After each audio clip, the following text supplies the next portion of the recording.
Olá, estamos dando início a mais um programa Debates Le Monde Diplomatique Brasil, uma iniciativa do jornal Le Monde Diplomatique Brasil, em parceria com a TV PUC, com o canal universitário, com a TVT, a TV dos Trabalhadores.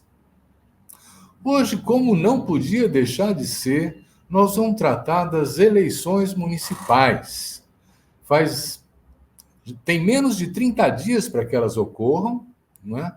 E nós estamos assistindo a uma situação que parece ser bastante singular, no sentido de que temos ainda a polarização, né, entre extrema-direita e o que se denomina de esquerda, não é? Numa eleição que não está tratando de questões nacionais, está tratando de questões locais. Vamos aprofundar essa reflexão e ajudar com essas informações todas, com o debate de hoje, não é? A balizar o voto que cada um de nós vai ter que depositar no dia 6 de outubro, né, para escolher o seu candidato a prefeito e os seus vereadores do município. Bom, para falar sobre isso, para fazer umas considerações, para analisar com a gente essa situação, nós convidamos o Jorge Chalub, que eu vou apresentar para vocês agora. O Jorge Chalub é doutor em ciência política pela Universidade Estadual do Rio de Janeiro, tem um doutorado sanduíche na École des Hautes Études nas Ciências Sociais na França, em Paris, né? É professor adjunto do Departamento de Ciência Política da Universidade Federal do Rio de Janeiro, é docente permanente do Programa de Pós-Graduação em Ciências Sociais da Universidade Federal de Juiz de Fora, é diretor regional sudeste da Associação Brasileira de Ciência Política, coordena um projeto de pesquisa Anatomia das Direitas Brasileiras, é coordenador do Núcleo de Estudos sobre Democracia Brasileira. E, com todas essas especializações, nós o convidamos para poder ajudar a gente a compreender esse momento eleitoral. Muito obrigado, Jorge, por estar aqui com a gente. É um prazer poder contar com você no nosso programa, né? Vamos, então, aproveitar da sua experiência, dos seus estudos, das suas pesquisas. E eu começaria perguntando para você como é que você está vendo, há menos de 30 dias, essas eleições municipais no Brasil. Uma pergunta bem ampla para a gente poder começar com considerações mais gerais e ir aprofundando. Primeiro, começar, claro, agradecendo, Silvio, é um prazer estar aqui, né? Como sempre, é um prazer colaborar com o Le Monde, enfim, sempre fico muito feliz de escrever os textos, de conversar quando tem essa possibilidade. E depois, agradecer a apresentação generosa, mas sem grandes promessas em relação a conseguir conferir muita inteligibilidade a esse cenário, porque o cenário é complicado, né? Eu acho que um primeiro ponto a se levar em conta, né, é que as eleições municipais têm um cenário que ele é um pouco distinto da eleição nacional, por exemplo, né? Porque na eleição nacional você tem pela sobreposição de distintos casos, você tem um peso simbólico e um certo fator coordenador da eleição presidencial. Claro que tem alguns estados que repercutem mais que outros, não é isso? Mas o papel, enfim, da eleição presidencial é muito central, que acaba mobilizando lugares, fóruns, regionalidades diversas, né? Enfim, na eleição municipal, primeiro é difícil fazer o mesmo discurso, digamos, generalizante, né? Fazer o mesmo arrazoado que consiga dar conta da diversidade dos pleitos, né? O que aponta um pouco, que eu acho muito importante falar, isso sempre em eleições municipais, para a diversidade dos municípios brasileiros, né? Enfim, você tem São Paulo, que está, sobretudo pelos fenômenos recentes, chamando muito a atenção nessa eleição, como município de 12 milhões de pessoas, né? Enfim, e você tem municípios muito pequenos, que claro que não tem o mesmo peso para o jogo de força do cenário político nacional, mas que a eleição, digamos, municipal na sua localidade também é feito da soma desses pequenos municípios. Então, isso tem que ser levado em conta quando a gente faz o famoso balanço das eleições municipais. Não dá para olhar só para São Paulo, ou para o Rio, ou para Belo Horizonte, ou para Salvador, ou para Belém e falar, não, foi isso. Não importa outras dinâmicas locais e regionais, né? E eu estou falando isso um pouco mobilizando qualquer análise eleitoral, que por vezes a gente tem a tentação a olhar para os grandes centros, mas, sobretudo, mobilizando também o tema, que é um pouco essa questão da ultradireita, que passa pelas redes, como você colocou, mas que é uma chave importante, eu diria quase que inevitável, não apenas para olhar para as eleições municipais, mas para olhar para a política brasileira, certamente após 2018, né, com a vitória eleitoral do Bolsonaro, mas eu diria até mesmo antes, né, com uma certa mudança em padrões, em argumentos, no eixo, em rotinas da política brasileira das últimas décadas. Tem uma mudança, pelo menos nos últimos 10 anos, e que é fundamental que a gente dê conta e tente olhar para isso. Por que eu estou provocando e falando isso? Porque olhar o resultado da ultradireita importa, por um lado, olhar São Paulo, enfim, eu acho que a candidatura do Pablo Marçal é a face mais evidente dessa ultradireita, por mais que, claro, enfim, você tem candidatos competitivos em outros lugares, o Bruno Engler está ali lutando em Belo Horizonte para o segundo turno, Belo Horizonte que depois de ter uma trajetória de prefeitos progressistas há alguns anos atrás, tem uma série de candidatos que estão, digamos, no campo da direita ou mesmo da ultradireita, né? Isso é fundamental de marcar. Você tem um candidato bolsonarista que a princípio está patinando no Rio, que é o Ramagem. Quando você olha nacionalmente, você tem lideranças do campo que assustam. Mas, para além de olhar as capitais, vai ser também interessante, e eu acho que as pesquisas futuras apenas vão conseguir dar conta para a gente, né? Olhar e ver se candidatos que se reivindicam bolsonaristas ou que se reivindicam de ultra extrema-direita, por exemplo, tiveram sucesso em pequenos municípios. Né? Enfim, Ô, Jorge, você falou num texto que você escreveu para o Le Monde Diplomatique há algum tempo, que o bolsonarismo não se institui a partir de partidos, mas ele se institui a partir das redes sociais. É isso mesmo que você está vendo? Quer dizer, partidos não vão contar como importantes nessas eleições desse ano? Olha, eu acho que partidos importam. Eu acho a grande questão, assim como o horário político eleitoral gratuito importa, né?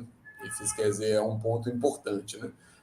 Agora, sem dúvida, se por um lado não dá para falar que as redes mudaram tudo, também incomoda essa coisa. Ah, não, as redes fizeram uma tábula rasa, né? A gente recomeçou tudo. Não, as redes muitas vezes deram voz e continuidade para dinâmicas que já existiam. Mas também me parece que também não dá para dizer, dar olhar a política brasileira e achar que as redes apenas mudaram a roupa do que já existia. Não, elas trouxeram novos atores, elas permitiram formas de organização que, pelo menos eu não imaginava, e eu acho que muitos dos nossos colegas que estão fazendo análise política, tentando analisar cenários, não imaginavam. Enfim, eu não imaginei a vitória do Bolsonaro até muito próximo da eleição. Eu falava, não, sem partido, sem horário eleitoral gratuito, quando o Alckmin entrar com a cavalaria, quando entrar com a TV, ele vai virar essa eleição. Me equivoquei completamente. Então, as redes são um ponto central para olhar para os grandes municípios, para olhar para os pequenos municípios. Né? Então, e parece, aí é uma pergunta do milhão, uma pergunta muito interessante, sem dúvida as redes têm sido um impulsionador mais de renovação no campo da ultradireita do que no campo da esquerda. As razões são difíceis de precisar, mas até agora a gente tem percebido isso. Não que não renove a esquerda a partir das redes, renova, mas a ultradireita tem conseguido ter mais sucesso. Pois é, isso me deixa muito inquieto, né? Porque talvez a gente precisasse mexer também com a conceituação do que é ultradireita e o que é esquerda. Porque hoje em dia eu vejo essa esquerda defendendo a institucionalidade, a Constituição, as regras do jogo, e uma direita tentando ser disruptiva, né? Rompendo as regras, querendo mudar o jogo, que era uma característica anteriormente da esquerda. Como é que você interpreta essa mudança de posições?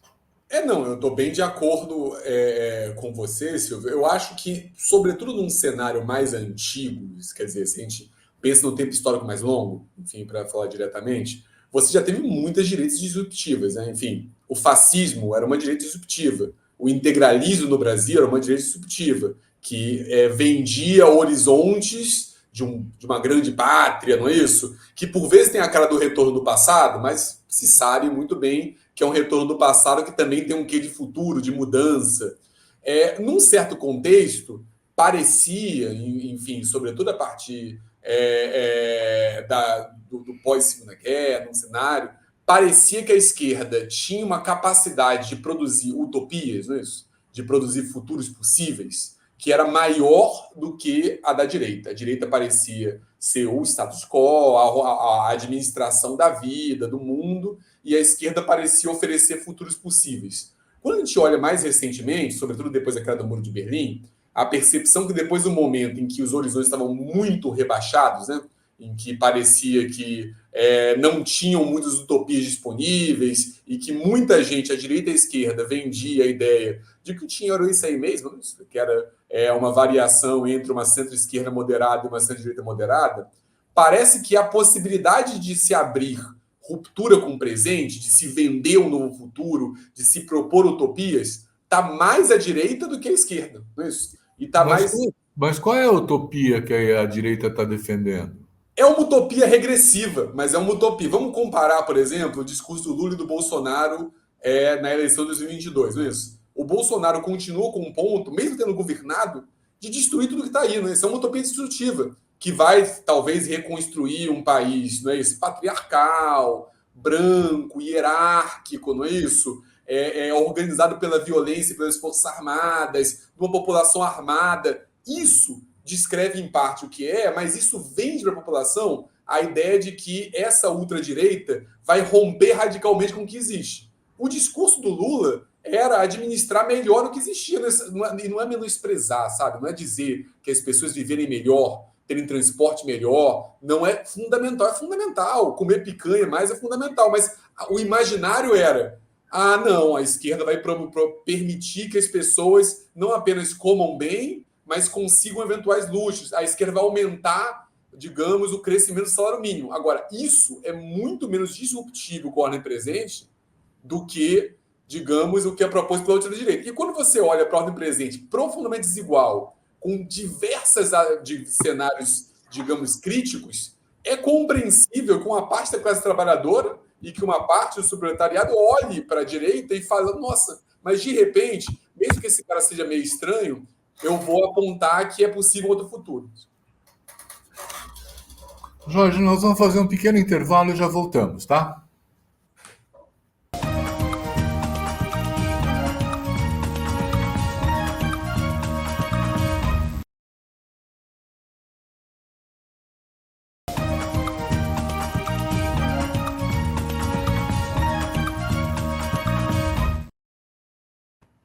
Quer dizer que então você está entendendo que existe um olhar para o retrovisor, quer dizer, uma tentativa de recuperação de valores, de uma estrutura familiar, de um modo de vida que já foi e que não é mais, e que é defendido pela ultradireita, e você acha que a esquerda, então, busca só dar uma melhoradinha nas políticas públicas, é isso? Assim, eu acho que, óbvio, que você tem esquerdas que promovem, digamos, que propõem uma ruptura mais profunda, e que você também tem direitas que defendem uma melhoradinha, uma arrumação aqui e ali, é claro. Agora, me parece que, digamos assim, a esquerda mais radical, a esquerda que, digamos, defende uma mudança mais radical da realidade tal como existe, ela é muito mesmo, digamos, mais fraca do que a ultradireita. Enfim, eu acho que esse é o ponto central, né? Você tem setores profundamente radicalizados à direita que têm um peso eleitoral enorme. Isso é um cenário, isso é fundamental para, digamos, interpretar o nosso cenário. O que isso produz? Isso faz com que, digamos, a ideia de centro, que por vezes é mobilizada por uma grande mídia como utopia, como o melhor lugar, não é isso? Mas o centro, ele não é um lugar estanque, o centro é produzido pela disputa política. Isso faz com que o centro caminhe para a direita. Então, e aí você passa a ter uma...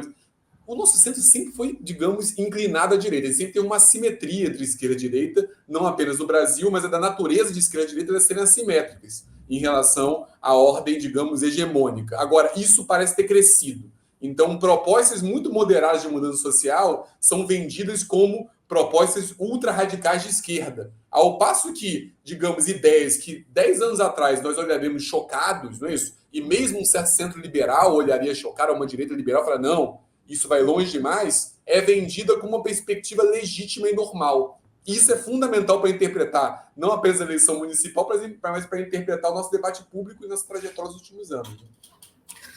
Jorge, eu fico assim tentado a colocar para você uma questão. Olha, Quer dizer, nas eleições nacionais, a gente vê 30% de ultradireita, 30% de esquerda e um meio de campo que vai definir a eleição, que está por conta dos 40%, que vão deixar de votar, que vão votar em branco, que vão mudar o seu voto. Né?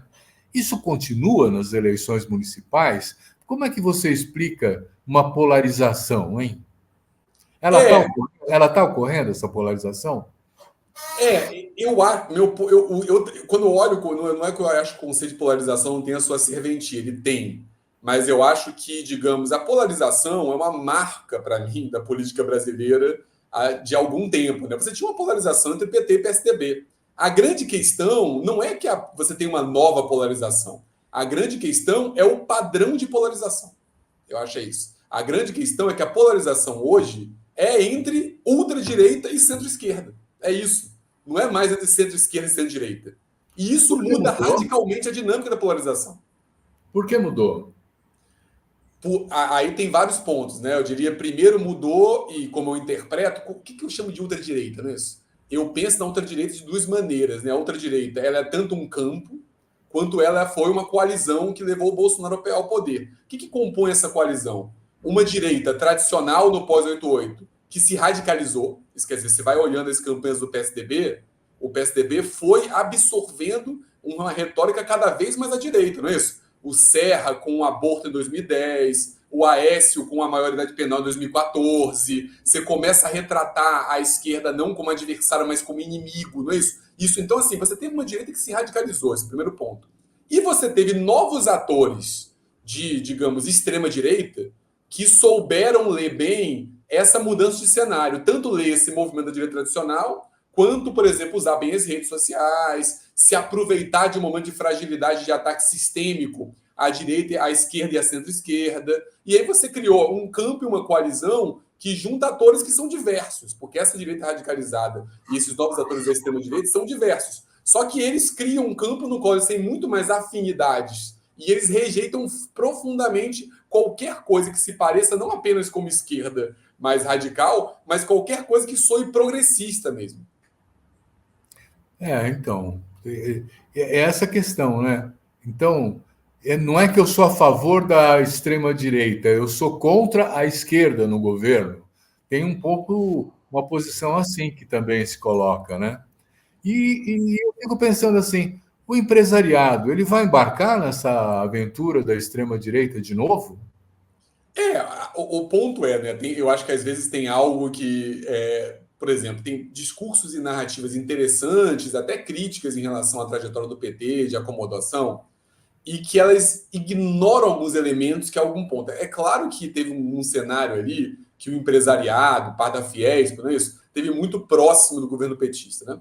Mas sempre quando você olhava nas eleições, mesmo o PT fazendo um movimento de moderação que antecede a própria primeira vitória do PT, e que na verdade antecede até eleições anteriores, né? Assim, vamos pensar em 95, talvez, todo o movimento feito pelo Zé Dirceu, esse eleitorado sempre olhou para o PT com desconfiança. Né? Sempre que você fazia qualquer tipo de survey eleitoral no empresariado, o candidato preferencial era o não petista, não é isso? Então, assim, esse eleitorado não é que ele achava a esquerda tolerável e ele sempre teve. Agora, o ponto é, ao longo do período, e sobretudo ao longo do, digamos, né, do período petista, é possível apontar que esse eleitorado também fosse radicalizando a direita. Né?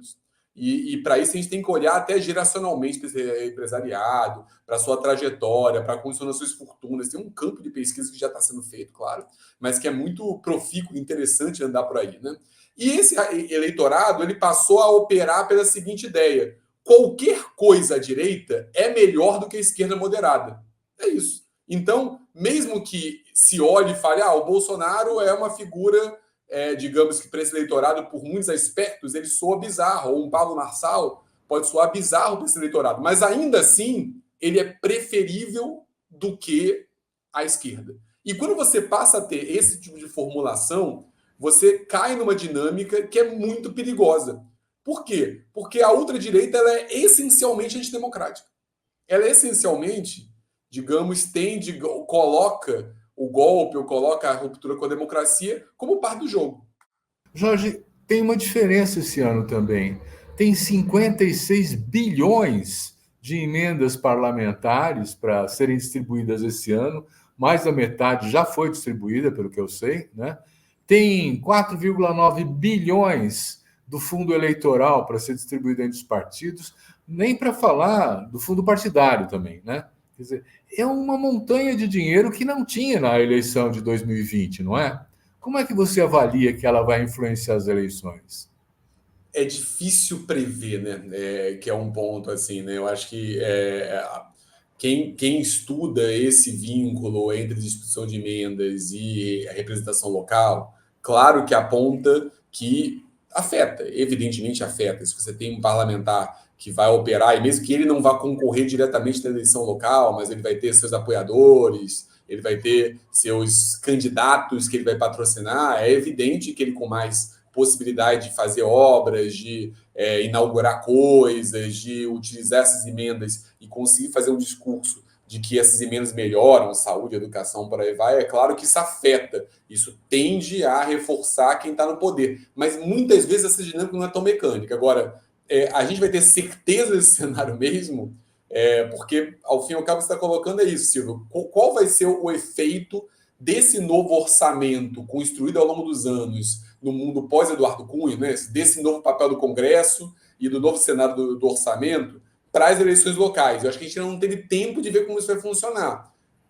Digamos, olhando na trajetória anterior, isso tende a aumentar a capacidade de influência local de quem está no poder, mas nem sempre essas coisas operam de uma maneira tão, digamos, mecânica. Agora, é um fator que a gente vai ter que olhar para essa eleição e me parece que é uma possibilidade forte que você reforce por aí, né? Que você fortaleça os deputados que vão ter esse orçamento na mão e que vão conseguir, não é isso? Promover as suas lideranças locais, promover os seus apoiadores locais.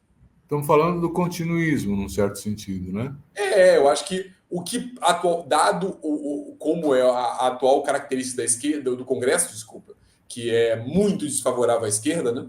Esse cenário é ruim para a esquerda, porque você tende a, digamos, ter candidatos alinhados a um Congresso que está fortemente inclinado para o campo dessa outra direita, né? Para essa direita radicalizada e para esses novos atores de extrema-direita que ingressaram no Congresso e que mobilizam por aí. Então, é negativo. Você está olhando o movimento deles, né? Você olha gente como, por exemplo, o Nicolas Ferreira, né? Que é alguém que opera nas redes e que opera no Congresso. O Nicolas Ferreira está lá atuando em BH forte, não é isso? Na eleição do Bruno Engler, ele aparece como um cabo eleitoral de cenários. Você tem figuras da bancada mais fiel ao Bolsonaro operando as eleições municipais, tentando levantar, apoiar nomes. Então, está dado. E como a esquerda hoje é minoritária no Congresso e tem menos acesso logo a esse tipo de emenda, e o Executivo tem menos jogo para colocar isso do que ele tinha anteriormente, isso tende a ser favorável à ultradireita, o que não quer dizer, por outro lado, a esquerda tem uma prerrogativa que ela não tinha em 20,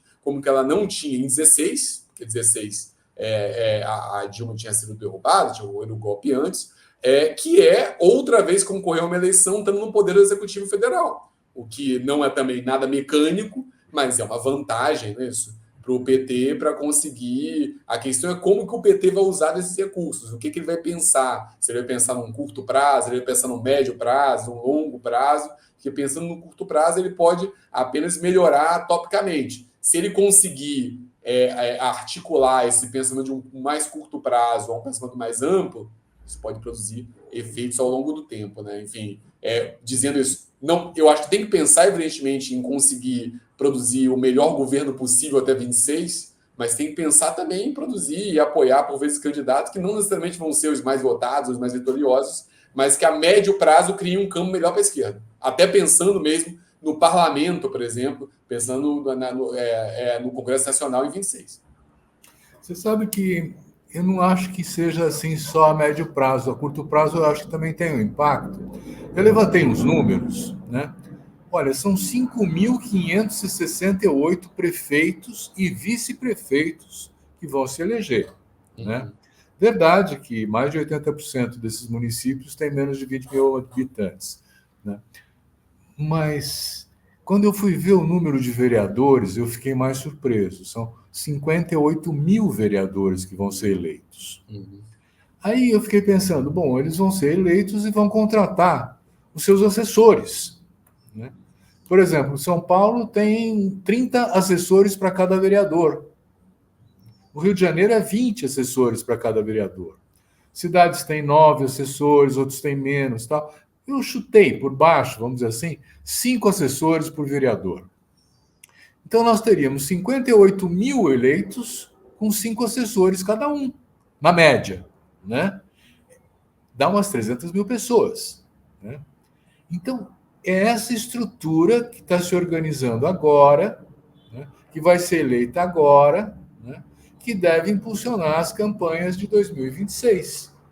Então, não é uma questão menor pensar no impacto dessas eleições municipais, né, e no uso desse dinheiro.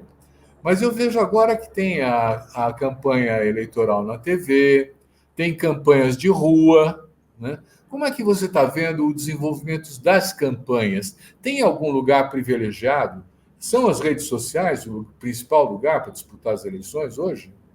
Olha, eu acho que as redes sociais têm um papel absolutamente central, mas não dá para achar que você faz campanha só nas redes, né? Acho que as redes sociais, você olha a trajetória de algumas dessas figuras, são figuras que fizeram uma trajetória, digamos que tem, por exemplo, eu mencionei o Nicolas Ferreira, que é deputado federal, que não concorre nessa eleição, mas é inevitável falar do Pablo Marçal, né? Isso que ele coloca.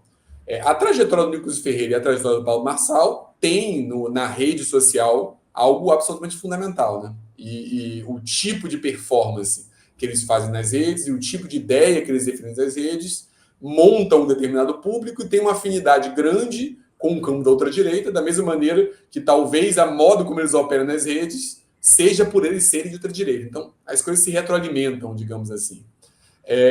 Agora, olhando para eles, não dá para você pensar nessas trajetórias sem uma popularidade das redes.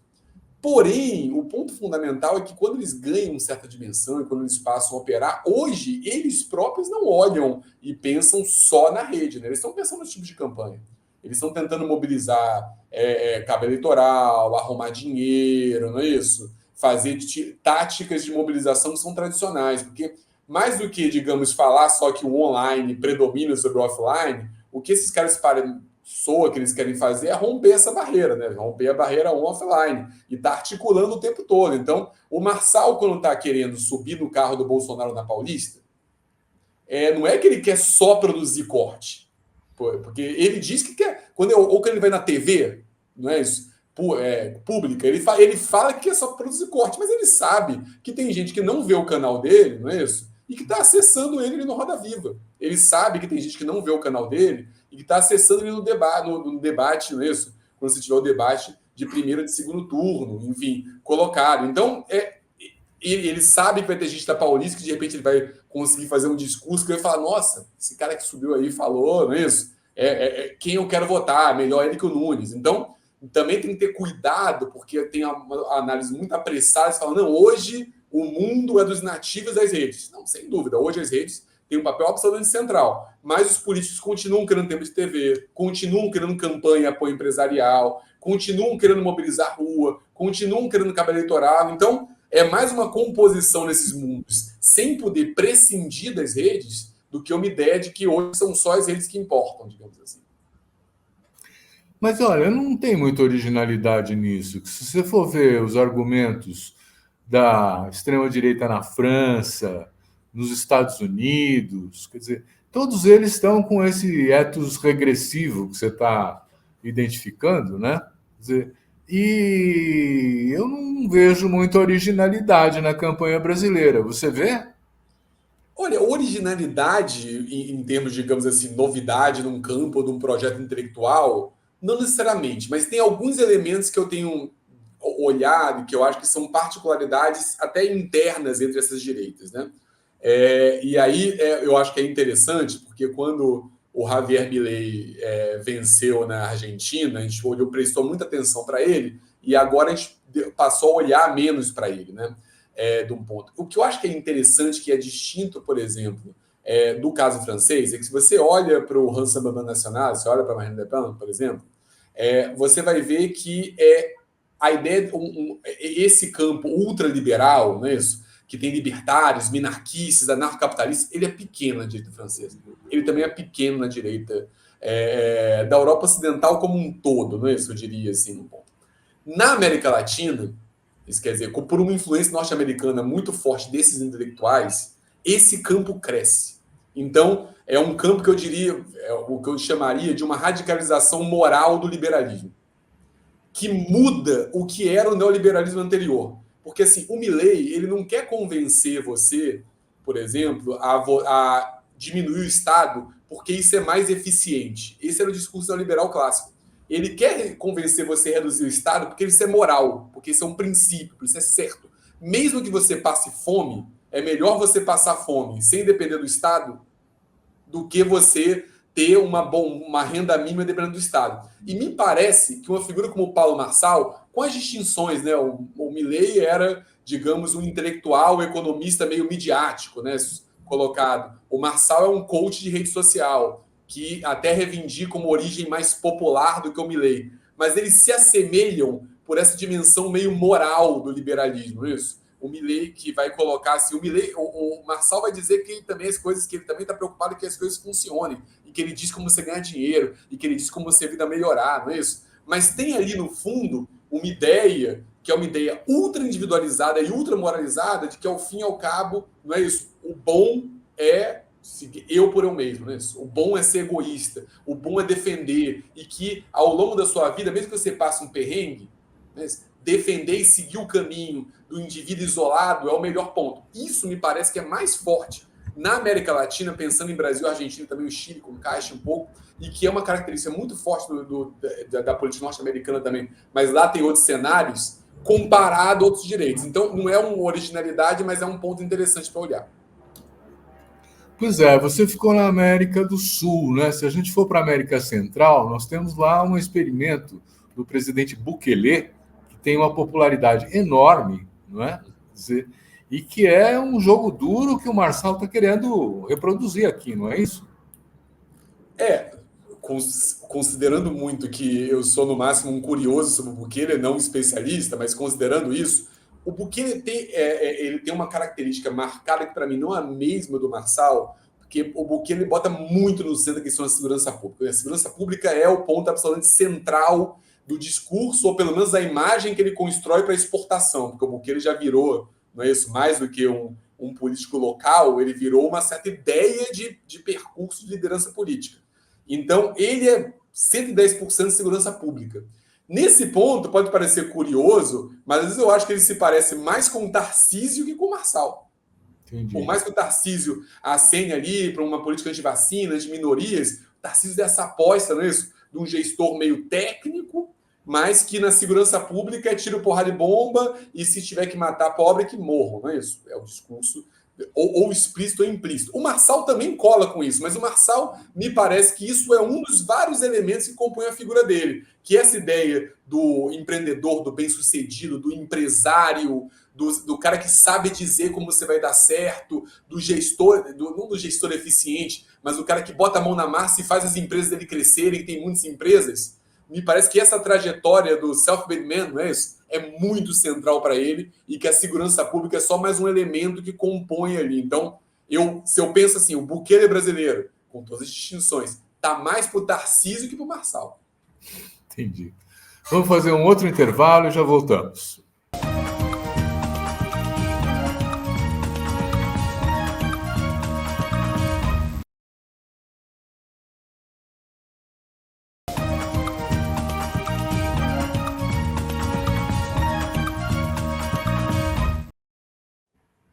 Tem muitos analistas que identificam o país como o brasileiro sendo uma pessoa conservadora, na sua maior parte, na sua grande maioria.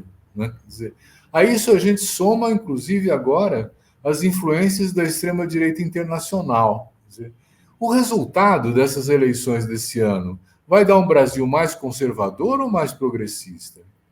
É até curioso, Silvio, porque eu estava ao lado de um colega meu, né, do Pedro Lima, que estudou na FRJ comigo também, a gente acabou de submeter para a Lógica de Revista um artigo sobre isso, né, sobre a ideia de conservadorismo popular, que, curiosamente, é um argumento que está presente na esquerda, não é isso? Tem uma tradição, inclusive uma tradição marxista marcada, de grandes intelectuais, que vão se inspirar no Marx, e vão pensar que, como o Brasil não seria um país propriamente proletário, que ele teria um povo propriamente conservador. E você tem um campo à direita que também reivindica, por vezes, a ideia de que essas lideranças mais à direita expressariam uma verdade sobre o brasileiro. Eu acho que entre, digamos, práticas ou ações que chamaria talvez mais de tradicionalistas, não é isso? Um certo apego à rotina, um certo apego à tradição, e uma ideia de um conservadorismo político, tem um salto que por vezes me parece muito rápido. Isso quer dizer, então a princípio, eu não compro com tanta facilidade a ideia, pelo menos eu tenho dúvidas muito razoáveis com a ideia de que o brasileiro é fundamentalmente conservador na política. Eu acho que a gente tem uma tradição cultural católica forte, a gente tem ideias de tradição vinculada a isso que são marcadas, mas eu não diria que naturalmente o povo brasileiro está vinculado a um conservadorismo político, que é um pouco outra onda, que é um pouco outra coisa, né? Agora, nesse momento, o que eu diria é que o senso comum e o eixo, não é isso, do debate caminha para a direita. Isso não passa, eu diria, apenas por uma predisposição natural da população. Eu acho que isso passa por movimentos do nosso debate público, isso passa por movimentos da nossa direita, que passou a apostar, nossa direita mais tradicional, que passou a apostar tudo no debate contra a esquerda. Isso passa por movimentos de boa parte da mídia, não é isso? Que passa a olhar qualquer perspectiva mais à esquerda por uma chave muitas vezes da criminalização mesmo. Ser de esquerda é quase que um problema moral, um problema ético, não é isso? E isso passa por uma trajetória que não se construiu nem com a vitória do Bolsonaro, nem com a derrubada da Dilma, que é uma trajetória longa. E que, para sair desse cenário agora, a gente vai ter que mexer, digamos, várias peças e olhar com calma. Agora, essa eleição pode ser um primeiro passo contra esse cenário. Como essa eleição também pode ser um aprofundamento num caminho rumo ao buraco até 2022. O que eu digo, sem dúvida, é que para que a democracia dure com estabilidade, democracia mesmo, não nada grande progressista, a longo prazo, é fundamental que a polarização não seja mais ter um dos polos à ultradireita. Se a ultradireita permanecer como polo privilegiado da polarização a longo prazo, quando vier uma crise, que vem, sempre vem, não é isso? A gente vai outra vez passar a lutar para ter democracia e não para ter nem esquerda, nem progressismo. E isso é sempre trágico para a democracia. Então, mas olha, aí tem o problema da comunicação que você aponta, né? Quer dizer, os jornalões, as televisões que são corporativas, quer dizer, são empresas privadas que buscam atender a sua principal motivação, que é o lucro, essas coisas. Quer dizer, eles são conservadores, se posicionam em favor da direita, mas eu não vejo que tenham aceitado assim, de cara, por exemplo, em São Paulo, o Marçal. Quer dizer, você não está vendo uma espécie de um racha dentro da ultradireita? Sim, é porque assim, aí é um ponto até interessante colocar, né? Eu não identificaria, por exemplo, se você perguntar assim, a Globo é de ultradireita, eu diria que não, eu diria que a Globo tinha um alinhamento com uma direita liberal mais tradicional, inclusive ela é em muitos aspectos progressista em pautas e costumes, e não é isso? Que é até horrível, na fala a gente coloca, não são pautas e costumes, em pautas em relação à desigualdade racial, desigualdade de gênero, que está para além da ideia de costume, não é isso? Em relação a pautas estruturantes, a Globo, ou a Folha de São Paulo, por exemplo, assume posições progressistas, tem que ser colocada, não colocaria num balaio simples da ultradireita. Agora, o ponto é, ao apostar muitas vezes num ataque muito frontal à esquerda moderada, esses atores criam um ambiente que é propício para a direita tradicional se radicalizar e para surgirem novos atores da outra direita. Na última eleição, você olha para a Folha, você olha para o Globo, eles bateram bastante no Bolsonaro. Isso. E eles foram importantes no ponto. E eu não acho que eles estejam alinhados com o Marçal, quando você coloca em relação a isso. Agora, o ponto é, se você não reconhecer, e a chave central, e para você ter uma democracia, como ela ocorre, uma democracia moderada, uma democracia muito institucionalizada, você tem que não criminalizar, ao menos a esquerda moderada, e eu estou pedindo muito pouco, que é o que tem sido feito no ponto. Se você criminalizar a esquerda moderada, você vai jogar o centro lá para a direita, você vai radicalizar a direita e você vai jogar a outra direita no poder. Esse é o jogo. Então, eu não acho nem que esses atores tenham total consciência disso. Eu acho que no afã de um profundo incômodo em relação a uma certa hegemonia nas eleições presidenciais da esquerda, que é atípica. Isso quer dizer, eu falei do Pedro Lima, que ele é alguém que sempre chama atenção para isso. Ele fala onde que você vê, mesmo a centro-esquerda, ganhando 4 eleições presidenciais seguidas, depois 5. Você não vê, nem olhando para os socialistas na Europa, para o Partido Democrata. Isso é algo, dado que a democracia é muito nova, isso gera movimentos importantes. Então, como resposta a isso, teve um certo movimento de naturalização de ver a esquerda como criminosa, seja pela corrupção, seja pela ideia de Estado. Isso tem por um efeito que me parece não previsto o fortalecimento dessa outra direita. Pois é, né? Eu fico pensando também que a questão central também é colocar a agenda da discussão política, né? Quer dizer, se você tem uma esquerda, né, que não propõe transformações, propõe a melhoria de algumas políticas, né, e uma direita que está defendendo que não deva ocorrer mais o aborto, quer dizer, qual é a agenda que está mobilizando essa eleição hoje? Para começar, eu concordo muito, porque é muito curioso, né? Porque o que acontece é como você cria um ambiente em que, digamos, atores muito centrais criminalizam a esquerda, uma reação quase que instintiva da própria esquerda é falar, não, então vamos moderar mais. Só que essa moderação nunca acaba.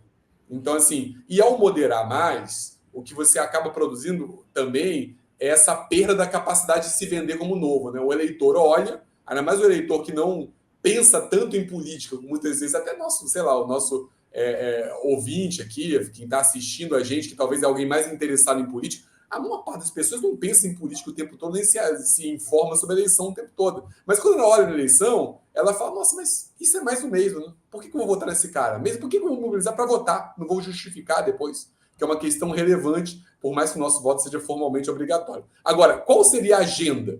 Sem dúvida, como você colocou, tem uma moralização da agenda e da moral pensada como tudo ou nada, que é muito central, né? Enfim, então, essa moralização da agenda, ela anda ao lado de uma pauta, por exemplo, de segurança pública, que está presente não apenas no combate ao crime, mas está presente para você tentar vender o seu adversário como criminoso. Isso é uma agenda dessa eleição. Quer dizer, Explica melhor o que é moralização da agenda. Eu não entendi. a moralização da agenda, isso eu não fui claro de fato, é quando ao invés de você pensar, não é isso, que a política passa, não é isso, por ver quem que vai conseguir cumprir mais sua agenda aqui e ali, quem vai conseguir realizar mais as coisas, ou quem vai ter, digamos, os valores que me identifica mais, mas vai organizar a política em termos de princípios absolutos, de mal e bem. Isso. Quer dizer, então eu passo a ter um lado que é o mal que tem que ser extirpado, e eu passo a ter um lado que é o bem que, digamos, tem que ser colocado. Então, eu acho que tem que ser defendido. E eu acho que esse tipo de pauta, por exemplo, esse tipo de discurso passou a organizar o nosso debate público e está marcado na eleição municipal. O que faz com que esteja no centro, por exemplo, a ideia de segurança pública e outros debates como esses colocados, não é isso? Ou o próprio lugar do Estado que está muito no centro dessa eleição. Vamos fazer um último intervalo e já voltamos.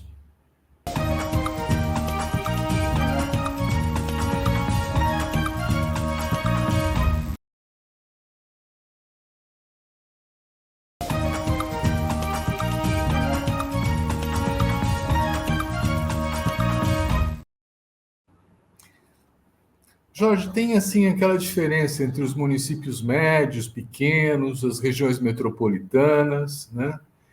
E, ao que tudo indica, inclusive pelo volume de votos, são as regiões metropolitanas que estão decidindo as eleições, né? E nós temos, por exemplo, um sul muito alinhado com a extrema-direita, um Nordeste muito alinhado com a esquerda, né? Quer dizer, regionalmente, você percebe que há fraturas nessa política ou não? Eu acho que até tem dois temas, né? Um tema que você trouxe que é interessante é o tema desses novos dois Brasis, né? Que o Brasil do agro, e eu acho que a questão ambiental coloca-se no centro, né? E digamos um Brasil que pega o Nordeste e uma parte do Sudeste que teria uma base, digamos, mais, não necessariamente progressista, mas que talvez tendeu a votar muitas vezes no PT. Isso é um tema até anterior ao bolsonarismo, né? Colocado. Agora, tem outro tema que é interessante, que é quando a gente pensa na base social dessa outra direita, tal como você colocou, né? Quando a gente olha, por exemplo, seja para a eleição norte-americana, seja para a ultradireita na Europa Ocidental, para a França, para a Itália, para a Inglaterra, em boa medida, as grandes cidades, os grandes municípios, votam na esquerda. Paris vota na esquerda, Los Angeles vota na esquerda, Nova York vota na esquerda. E a base social da direita é o que muitas vezes chamam dos perdedores da globalização, não é isso? Os municípios pequenos, as zonas rurais, os pequenos produtores, não é? Essas antigas zonas industriais foram esvaziadas pela globalização. No nosso caso, se a gente olha o mapa da eleição de 2018, e algumas pesquisas já apontaram isso, o Bolsonaro ganhou em quase todas as grandes cidades. Eu acho que está no livro do Jair Nicolau lá, das 38 maiores cidades, ele ganha em 30, e as 8 que ele não ganha estão no Nordeste, não é isso? A última eleição relativizou isso, né? Em São Paulo, Lula ganhou, a diferença do Rio foi menor, enfim, isso foi relativizado. Mas esse crescimento da ultradireita no Brasil começou pelos que têm renda acima de 10 salários mínimos. Tem uma coluna lá do André Sinja, que eu sempre cito na Folha 2016, em que ele fala, na semana do golpe contra a Dilma, pela primeira vez, quem lidera acima de 10 salários mínimos era Jair Bolsonaro, já em 16. E nas dois municípios. Isso é central para compreender um pouco nossa ultradireita, que destoa de outras na sua base social. A gente tem uma ultradireita que tem muito voto entre os mais escolarizados, entre os mais ricos e entre os que vivem nos grandes municípios. Isso, evidentemente, gera expectativa desse público nas eleições municipais. Agora, nada impede que isso mude e que isso já venha mudando, porque, enfim, algumas pesquisas, inclusive, que eu participo, apontam que você tem uma porosidade dos pequenos municípios para pautas que a gente acha que são muito ideológicas e estão restritas aos grandes municípios. Então, tem vereador de pequeno município falando em linguagem neutra, falando contra o aborto, falando, não é isso, contra cotas raciais, mesmo que ele prerrogativa legislativa para legislar sobre isso. Mas ele defende essas pautas. Então, isso está se espalhando nisso. E não está mais restrito a esses grandes municípios, o que é profundamente preocupante. Nós estamos nos aproximando do final do nosso programa. O papo é bom, vai passando o tempo e tal. Mas eu queria trazer para você uma questão assim que me intriga, né? Eu já conversei com várias pessoas sobre isso, já entrevistei gente e tal. E a pergunta é: a ultradireita, ela pode mudar de posição? Porque nós temos uma eleição em que tem um meio de campo que vai decidir quem que vai ser prefeito, né? Quer dizer, você tem a esquerda consolidada, você tem uma outra direita e esse meio de campo. Aí eu acho que tem jogo, a disputa se concentra aí. Mas a outra direita, ela muda de posição? É possível convencer as pessoas a desinvestirem dessa agenda mais fundamentalista?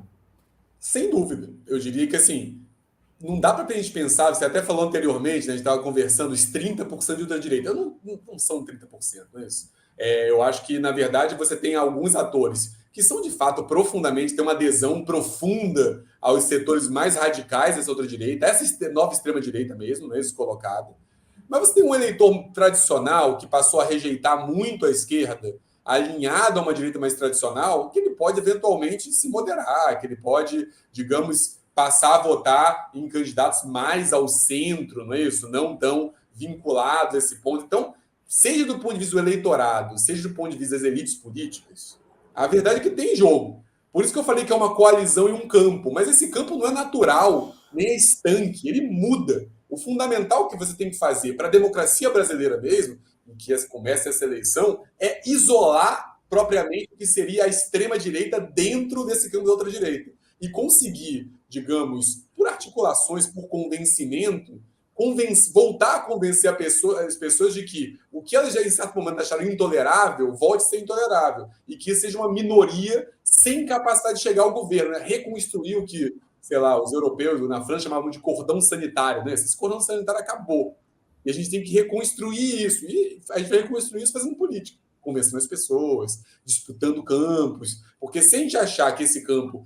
já está convencido e não pode ser mais convertido, a verdade é que a gente está perdido. Eu, seja como analista, mas também apostando como cidadão, não é isso? Enfim, para colocar, eu torço muito para que esteja certa a ideia de que uma parte fundamental dessas elites políticas, não é isso? E dessa grande base eleitoral possa ser convencida e ser, digamos, trazida de volta para o campo democrático, né? Nem para o campo de esquerda, para o campo democrático. Entendi. Nós temos ainda 1 minuto, eu faço uma última pergunta para você, que é a questão, quer dizer, se a pauta das eleições se transformou mais numa pauta moral, é isso que justifica o envolvimento das igrejas na campanha eleitoral? Eu diria que, assim, sendo rápido, as igrejas sempre estiveram envolvidas. E eu diria que é uma vinculação muito rápida entre moralidade e igreja, porque você tem uma moralidade que não é necessariamente passa pela igreja colocada, da mesma maneira que você tem igrejas que sabem se colocar e que pensam muito na política para além da moralidade. Então, mas isso dá pano para manga para outro papo nosso. Muito bom. Bom, eu quero agradecer muito ao Jorge Chalub pelo esse papo interessante, ajudou muito a compreender o momento, estamos todos preocupados, né? E agradecer também a você que nos assiste, dizendo, semana que vem tem mais. Obrigado.